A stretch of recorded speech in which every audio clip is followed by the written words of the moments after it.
Happy Tuesday afternoon, CES. How you doing? Yeah? And there's grand rejoicing. I'm Bill Briggs, I'm Deloitte's Chief Technology Officer, and we have a phenomenal panel today. I love the title, Intelligence Through Motion, as we talk about AI, physical robotics.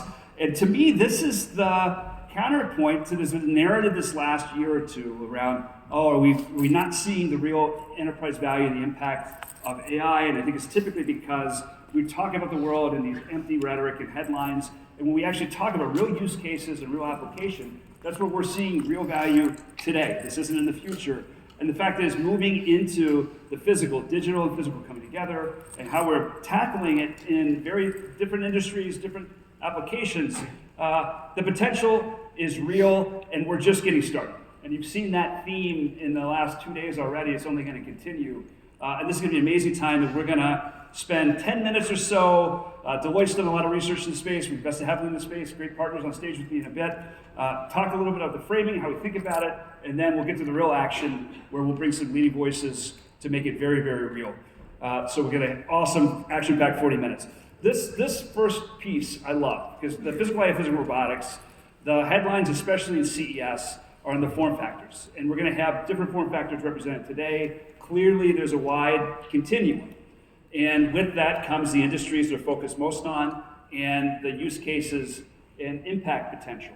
The other piece of this, which is going to be an equal part of the session today, is what does it take to make all of it real? So we get a lot of, especially at CES, the excitement around the physical form in the hardware itself.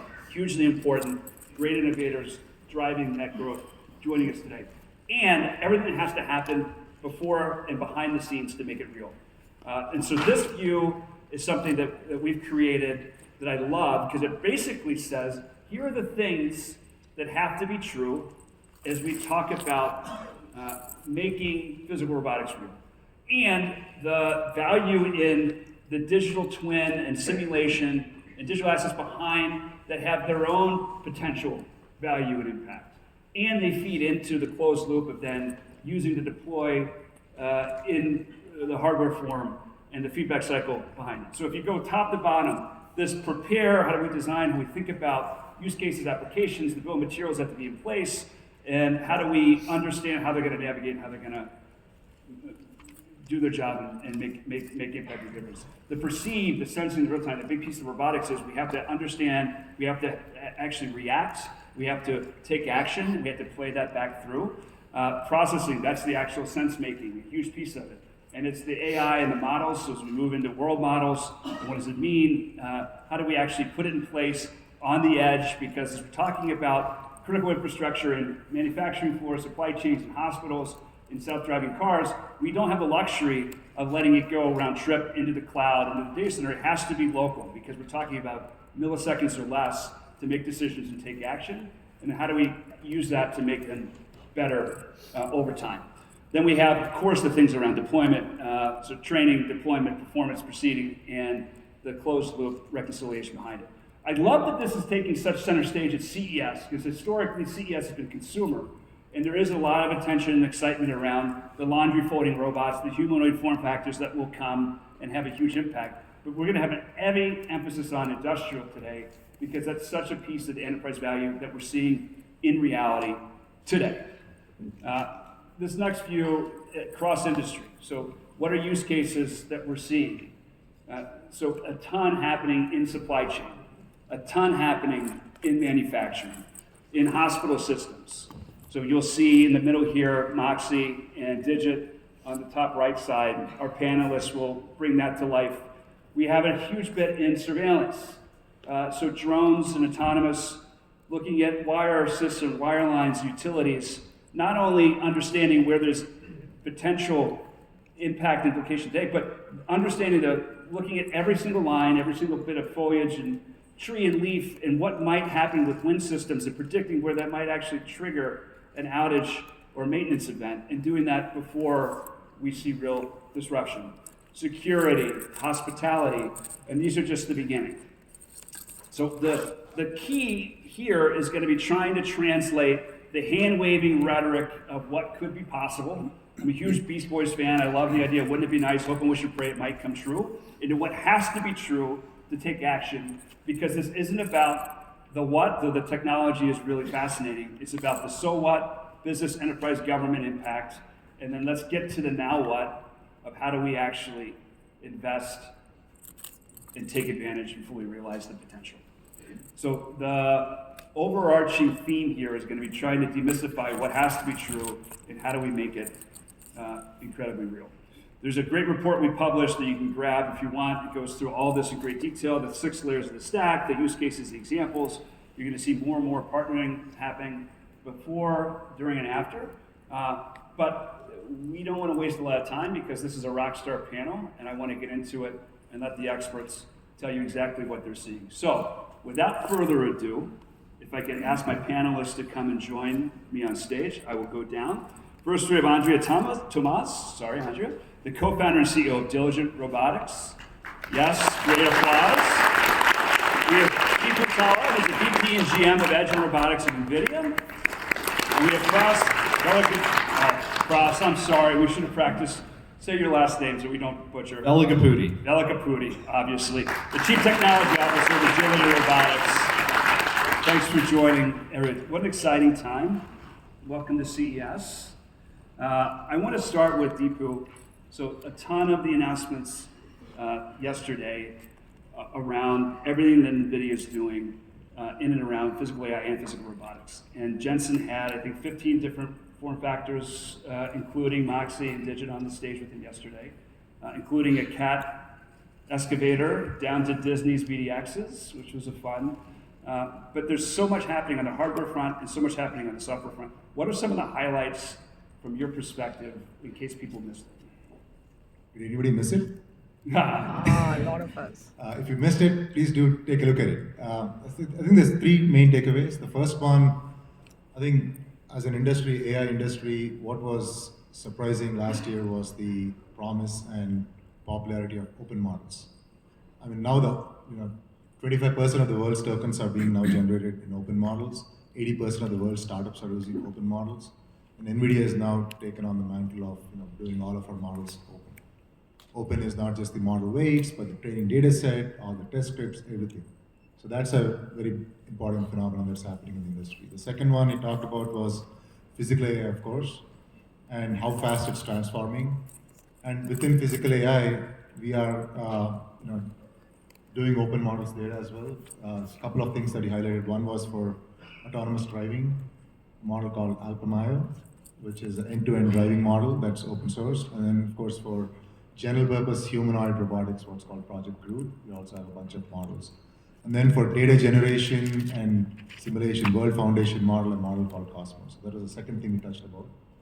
The third thing, of course, announcing Vera Rubin, which is the follow-on to our Grace Blackwell. Yeah. Vera Rubin's going to be, again, another order of magnitude 10x throughput, and or another way, 10 times cheaper token. I don't think anyone missed it, but it's fantastic to underline on. All right, Andre, so Diligent is deployed Moxie. I love the 2025 highlights that you had. So 83,340 miles that Moxie covered last year, over 1,000 units that deployed. I'm not sure if everyone knows exactly what Moxie is, so maybe do a beat just to make sure and introduce. But then you were one of the first to actually deploy mobile manipulative robot in a workforce, in a workplace, in a hospital. Talk about what surprised you as you went from concept to getting it deployed onto actual hospital floors. Yeah, absolutely. So Moxie is a mobile manipulation robot that has, on the bottom half, it's a mobile robot with storage. So it has 3 different drawers, can carry large things, small things from point A to point B in a hospital. And we're doing lab samples, medications, lightweight equipment, supplies.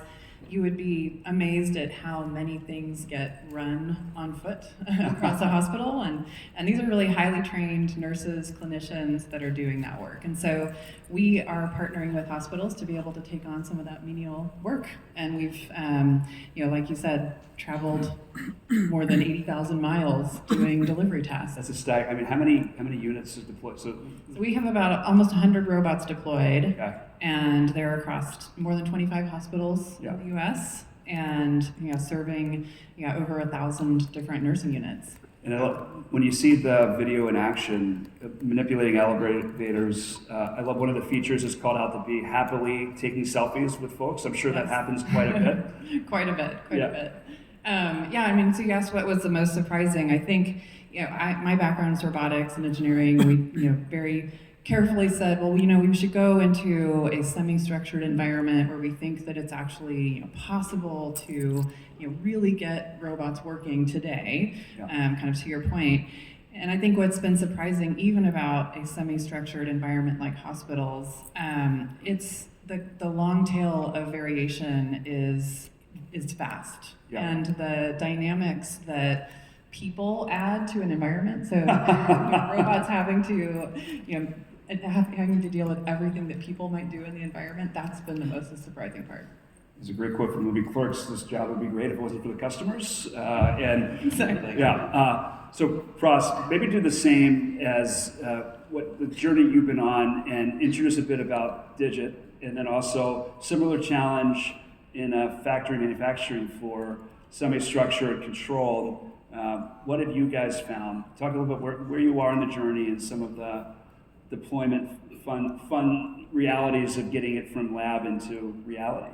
Yeah, so at Agility we make Digit, which is a humanoid robot, so 2 arms, 2 legs, we walk around. It is a mobile manipulator as well, and we've been bringing it into manufacturing and logistics environments. We've actually been deployed at some of our customers over a year. At one of our customers, GXO, we've moved over 100,000 totes there for their order fulfillment.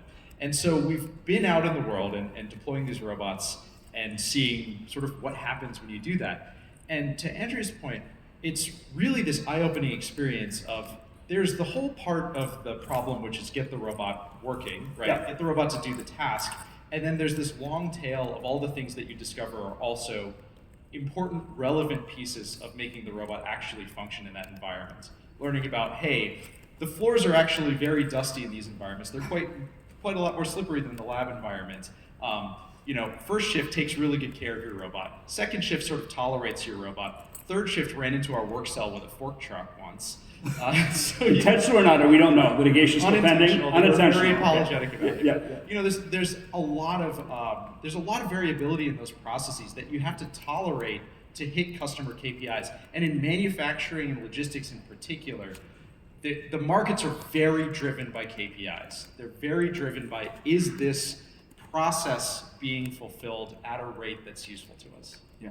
And how important for both of it's funny, the team I think wanted some fireworks up here. They wanted me to say which is more forgiving, a hospital floor or a warehouse. We're not going to go down that path. We can debate that later. But the importance of having a defined business process that has some benchmark, that's a measurable improvement. If it's patient care, if it's totes being moved within, like that is a part of the KPI to be able to actually point to value and outcome return. How important is that in both of your worlds? Sure. So for us, really, that's the metric by which scale is unlocked. Yeah. You can deploy into a proof of concept or something like that. A lot of folks are willing to try out a robot and see what happens. But if you really want to keep that robot deployed, if you really want the operations folks to push for adoption in more work cells, in more facilities, you have to show that this is a net benefit to their operations. And that comes from meeting these KPIs. And they don't necessarily care what the exact form factor is. Sure. They care that the form factor brings benefits to their particular process. In our case, it's being adaptable to the environments that they're working in, low infrastructure, and ease of deployment. And Andrea, I think you talked a bit about that too. Yeah, I mean, I think the only difference I would say in hospitals is that it's not necessarily things that they're tracking. Like, there's not necessarily a known quantity of the amount of steps that nurses are taking going to the lab. Yeah. It may even be that the leadership at the hospital has an idea that I think my nurses are probably wasting time running things around, but they don't know. Sure, it's eye-opening when they actually see. So then we're able to show them data and say, hey, here's how many times you would have had a clinician going down to the lab or down to the pharmacy. And so sometimes we're helping them discover the KPIs and then track them, and that's where you uncover the value. And to Praz's point, that's how you get from pilot to perpetual POC and perpetual pilot and the scale impact. I love it. Okay, so Deepu, from your side and looking at from the hardware and the platform enablement, how do you get a sense as you talk to clients, potential customers, when there's organizational readiness to do the hard steps that we're talking about to get it beyond a shiny object deployment and a POC into something that actually is going to potentially scale? Like what? Yeah. First of all, our job's a little bit easier because we get to work with all of the best roboticists in the world. We're literally working with every robotics company. And what we've learned working on this for over a decade is robotics is a 3-computer problem. You need 3 computers to solve this. Of course, there's the physical computer inside what's called the robot brain, because when you think of a robot, obviously all of us are thinking about the robot itself. Yeah. And that's the end destination. But prior to that, you have to train the model. You need a large data center. You need lots of data. You need to collect data, and you need to generate the data and train it. And then when you train it, you got to test it before you go and deploy it. And given that there are not that many robots in the world, it's actually virtually impossible to test it in the physical world. So the answer is simulation. So we have another computer for doing the simulation. So we provide these 3 computers, and then we provide all the different workflows and acceleration libraries and models on top of these. Whether you're collecting data, or generating data, or you're training, or you're testing, policy evaluation, and then you're runtime deploying. And then what from our vantage point, because we're providing this platform, we get to work with every company working in robotics in some capacity. They might not use everything, but they tend to use at least something from our product. And what we find is, I think the examples that both Praz and Andrea gave. Somebody asked me the other day, how do companies work in robotics? I actually think every company is working in robotics, and the reason for that is it's not like you could buy a robot and then just deploy it. A robot needs to be integrated into your existing workflows, and workflows could include other robots. The workflows could include digital AIs increase in the future, and humans, right? So in terms of going to your question of how do you know, it is you first have to define the use case and the KPIs.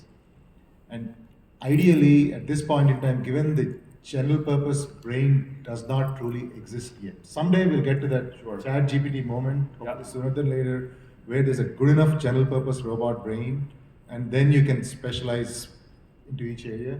But today, before we get there, the best way to solve that is to find the use case, narrow down the parameters, if you will, a little bit if you can. And that's why industrial, that's why these environments, enterprise environments kind of make sense, because you don't need 99.109 of accuracy like in a car, or like maybe 99.15 like a surgical robot. A surgical robot, You could probably trade off with 99.99 is kind of okay, because you can kind of fence it. And every engineer in the room knows the difference between 99.99 versus 4 more, but even 99.99 is a hell of a milestone to hit. Have you seen a difference? And I love that you called out at the beginning, it's been 10 years in coming. We act like this is a new development. There's been a lot of research over the years. A difference in who the executive sponsor is, the potential buyer in your clientele customer base. Has that evolved in the last few years, or is that still evolving? It's certainly involved for us. Yeah. I think we have buyers that are really thinking about, I need to be thinking about robotics. I need to be figuring out my strategy. Yeah. And if I haven't figured out my strategy on automation and robotics, I'm behind. Versus when we first started Diligent 8 years ago, we were really just getting funneled to kind of the innovation leaders of, let's think about the hospital of the future. This is coming, 15 years from now. But I think, really through the pandemic, we saw a lot of strategy change. It went from being a great picture to include in a year-end report to something actually embedded in operations. Like we need this, Yeah. Praz, you're gonna? Yeah, similarly, Agility's been around for 10 years. We actually just had our anniversary pass. So the first Agility robots were deployed in universities. I think there's actually still a couple literally running around at Berkeley. And we evolved from there to similarly being an innovation purchase. Hey, let's get this thing, let's put it in a lab, let's try it out. Now we're engaging with the operations folks, right? We're talking to the folks that are running the facilities. They're the ones interested in making the purchase because they see it not as an experiment of the technology, but as an investment that they're trying to make in their process flow, right? It's a very different demographic, and they're looking for very different levels of maturity and surety in the technology. How important is it a willingness to say, we don't just want to take the steps that we traditionally had, maybe a much more focused piece of technology in early stage robotics, where it's a manual task that humans are doing today, and just directly replicate it, versus how do we actually think outcome back? Like, is that a part of the active, as you're working with clients to actually be bolder and do more and take better advantage, how much does that institutional inertia play into it, of helping inspire them that, hey, this can't just be veneering of what always was, because we might just weaponize inefficiency in an expensive form factor. For sure. And I think that's where, for us, it really comes, it's interesting because the Moxie robots, they don't do any person's full job, right? So we do, as part of the use case design, we have to kind of say, what are the individual parts of this person's workflow or this particular clinical path that makes sense to automate? And that's the part where it really gets people thinking about, oh, well, why do we do it this way? And then we've been able to have certain clinical workflows around infusion clinics or telebox deliveries or discharge medications.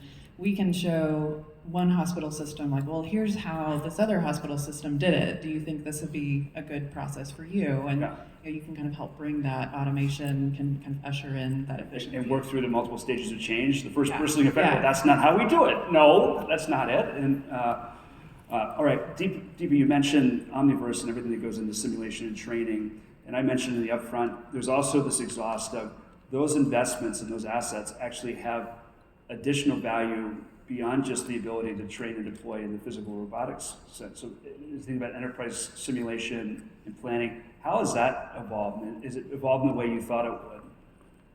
Yeah, just to step back for a second, I think there's three things that are speeding up the need for adoption and deployment of robotics. Of course, there's always been labor shortage and dangerous jobs, and that's continuing to become more and more critical.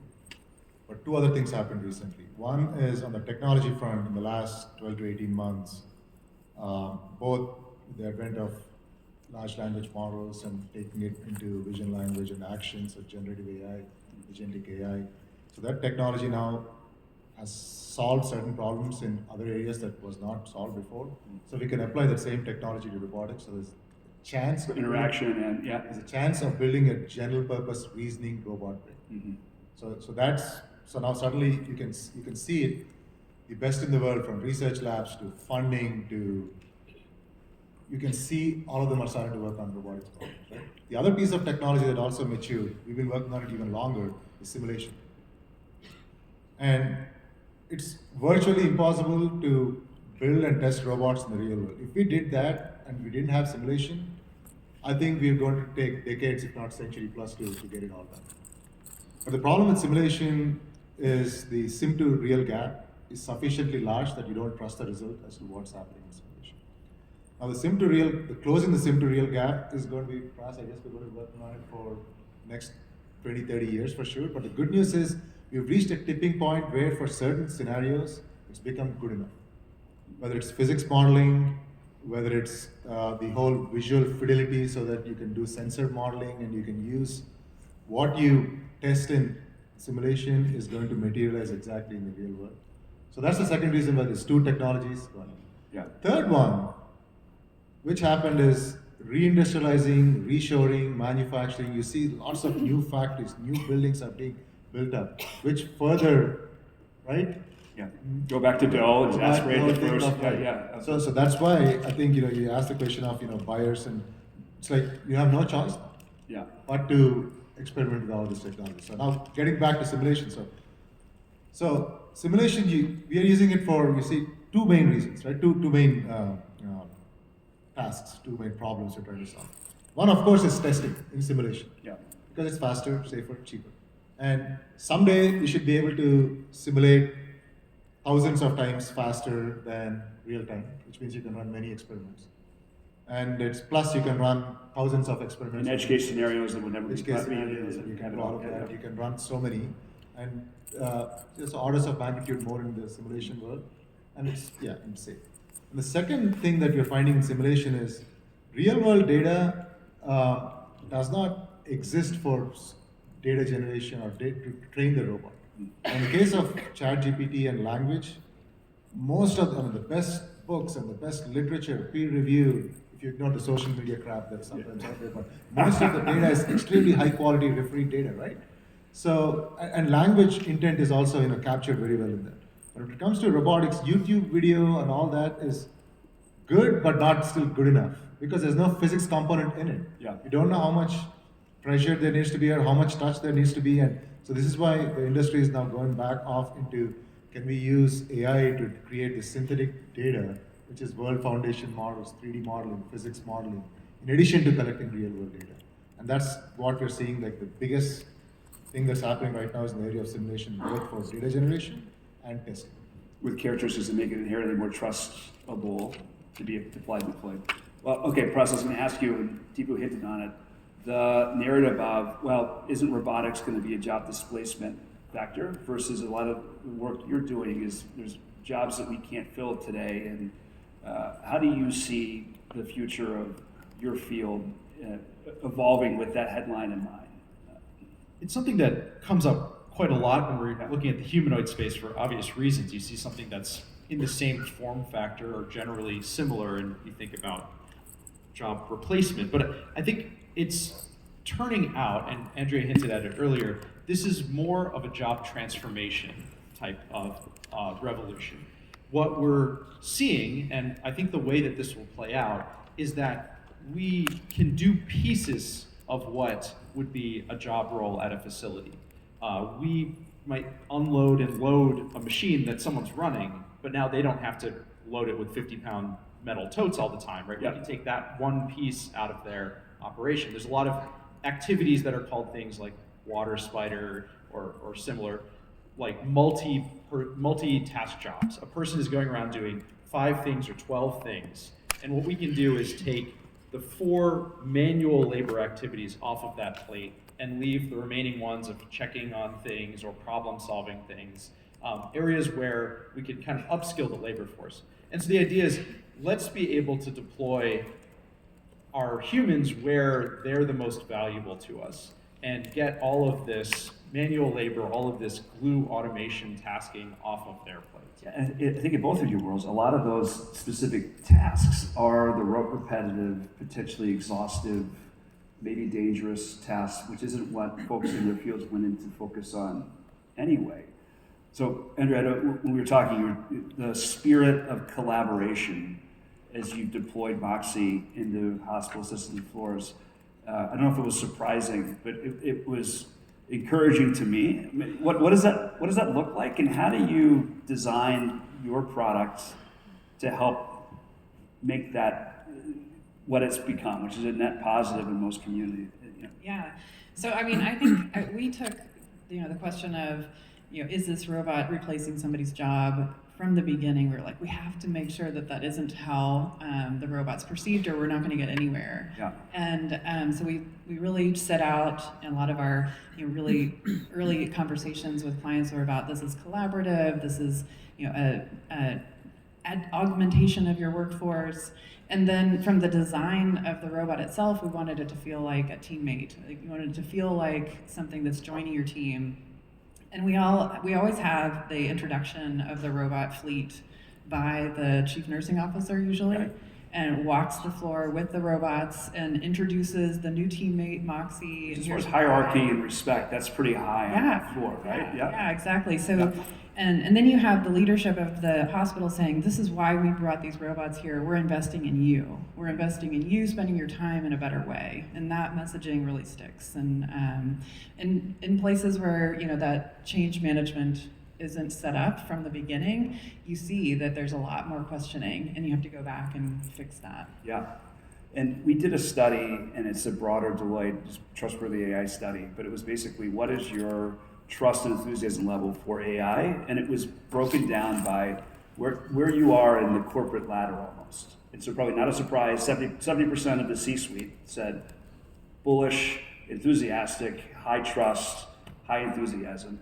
It was almost a log scale as you went down closer to frontline, and by the time you got to the entry-level frontline employees, it was 6.7%. So it went from 70 to 6.7. Ironically, those are the folks that have the best understanding of the places of their day-to-day most ripe for transformation.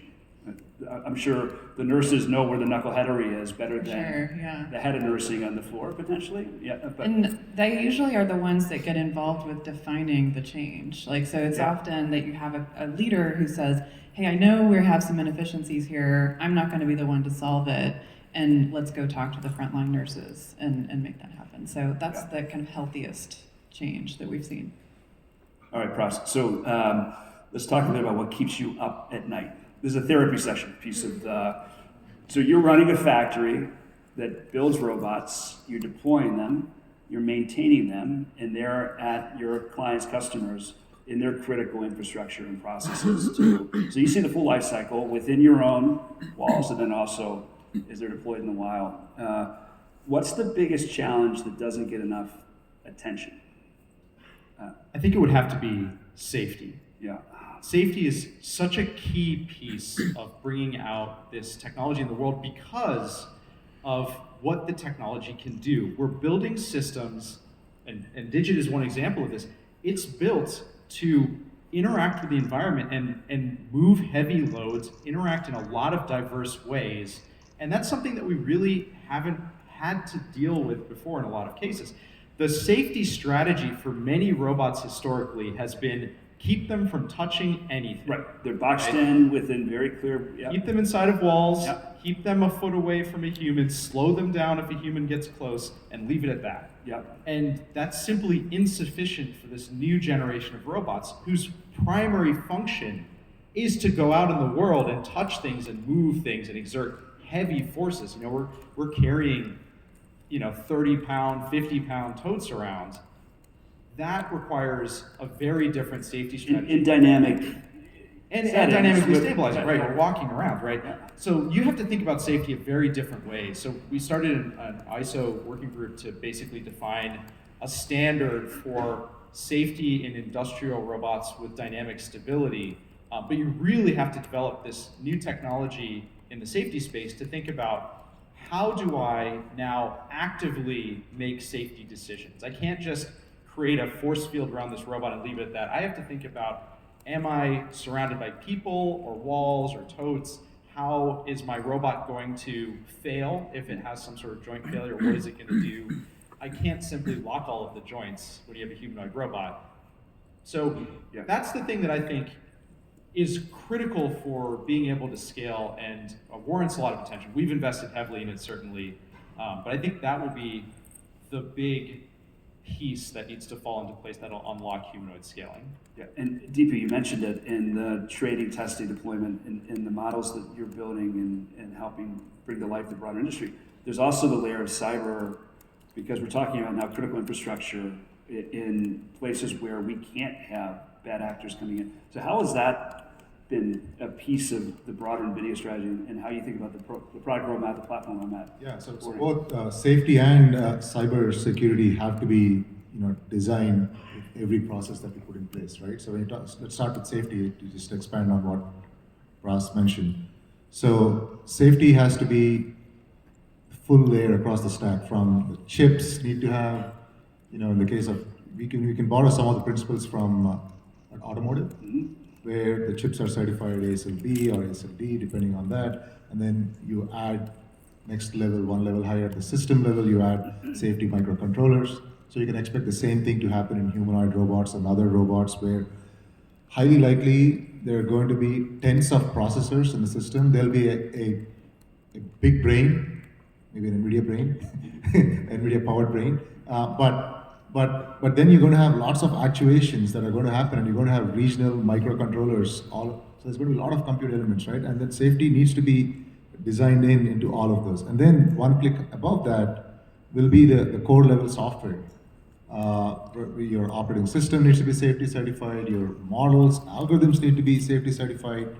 and then eventually the applications themselves, and then all of this needs to be independently certified, validated by, right? Yeah. Then when you come to security, the same thing. The good news about cybersecurity is, of course, it's a problem for every industry. So the techniques that you use for data center or your mobile is similar, that you can use the same techniques for Yeah. robots. Now, except in the case of robots, the potential for misuse is a little bit higher because there's actuation, there's physical touching that's going to happen, right? And this is why robots will not go into general purpose robots, will not go into homes and everywhere until it's deemed safe and secure. So this is a journey that the whole industry we need to be on, and I think the good news is it's not relegated to like an afterthought.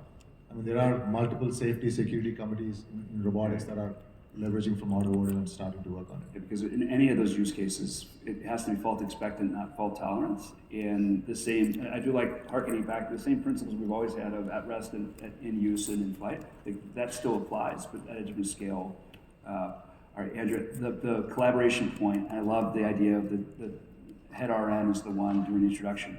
I had a panel earlier, we were talking about culture, community, learning development of the human workforce as they're learning to collaborate with the new folks, the co-workers with them. And then there's also this ... into, should we be talking more about what is the HR equivalent for a robot as it joins the workforce?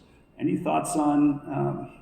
Yeah, I love that thought. So I think that it's definitely a learning experience for the workforce, and there's a lot of turnover in nursing in particular, right? So you'll have new people join the team and they kind of have to learn like from their colleagues, like, okay, what do we use this robot for? Oh, I get it. This is right. So, we even have, in some cases, we'll set up like a super user or a group. So this, they wear a pin, and if you have questions about this robot, here you can have it go. Is it a Moxie pin? It's a Moxie pin. Yeah, of course. Yeah. But I think that's, in terms of product roadmap and how you think about it, having the robots be able to do more self-explanatory, have more self-explanatory, ask me about what I do kind of interactions. In terms of how I think that the workforce design certainly is going to have to think about automation plugging into that. Yeah. So it's like, I think HR is absolutely going to have to An be increasing that. reality, and we see some, Moderna's been public about their chief HR officer equivalent. Tracy is now the chief people in digital technology. The IT and HR came together because of this. Okay, we're going to play future. This is going to be speed date future. We're at CES, not in 5 years or 10 years, but next year. Look at 28, maybe one bold prediction. So 1 or 2 years, you can choose, Pras. I'm going to give you a little bit of window. It's like Price is Right game. What's going to be the headline? What's the big takeaway from CES 1 or 2 years out? Pras, I'll start with you. Well, we'll be releasing a new version of Robot. Love that. Okay. So hopefully that'll be maybe one of them. Yeah. Okay. But with functional safety on board and the ability to safely navigate, we're really trying to tackle a lot of these pieces right now. And so my hope is that in a year, we'll be talking about that new level of capability in robotics as a foregone conclusion, not a hypothetical. Yeah, Deepu, this is safe harbor. We're not going to shape and make markets here, so you don't have to do anything improper on describing your roadmap. But what do you think? Broad theme. I think there's one type of robot that people don't talk about as much or think of it as a robot. We think of it as an outside-in robot. Like cameras and sensors are in a hospital, in a factory. They're watching things that move. And those will be the first safety deployments that will actually happen because the infrastructure is already existing. It's kind of like air traffic control. It's kind of like GPS information that's coming to you. So those deployments, I believe, will happen in the next 1 or 2 years to help all the individual robots. And you'll feed the data into to have a bigger corpus to be able to help us learn and train deliver. Okay, Andrea, last thought. So I'll say that I think that we have a lot of companies, and Deepu talked about a few of them, working towards the general purpose. But I think that over the next couple of years, we're going to see even people that maybe are out working on a general purpose robot platform or foundation model, scoping that down to do something in a very particular set of skills in a very particular place. So I think that in the next 2 years, we're going to see more operationalizing of these physical AI advancements. Focused with very specific function, sector, subsector application. Yeah, we got to do something first. I love People are it. going to pick. All right, so quick plug. There's 3 more sessions on physical AI, physical robotics from Deloitte in the next day or 2, so check that out if you want to learn more. Please join me in a huge thanks to our amazing panel.